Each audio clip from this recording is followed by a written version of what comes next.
কার্ডের একটা নাম্বার আছে, এই নাম্বার দিয়ে আবেদন করতে হয়, তারপরে তিনি ভাতার অন্তর্ভুক্ত হন। এবং আরেকটা বিষয় হচ্ছে প্রতিবন্ধী ভাতা শতভাগ। যদি কারোর স্মার্ট কার্ড থাকে, প্রতিবন্ধী কার্ড, সুবর্ণ নাগরিক পরিচয়পত্র, তিনি অবশ্যই ভাতা বা উপবৃত্তি যে কোনো একটি পাবেন। যদি ছাত্র হন উপবৃত্তি, এবং যদি তিনি ডিজেবল পার্সন হন তাহলে অবশ্যই ভাতা পাবেন। এটি শতভাগ কার্ড থাকলেই ভাতা পাওয়া যাবে।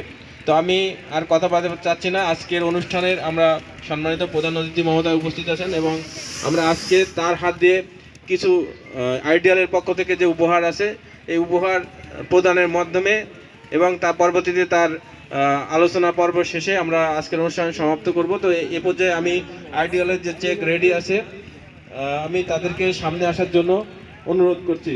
সম্মানিত উপজেলা চেয়ারম্যান, উপজেলা নির্বাহী অফিসার মহোদয়ের হাত থেকে তাদেরকে আমরা যে আইডিয়ালের পক্ষ থেকে 10,000 টাকা করে অনুদান দেওয়ার কথা আছে, সেটি তাদেরকে সম্মানিত ইউনো মহোদয়ের হাত থেকে তাদেরকে প্রদান করা হবে।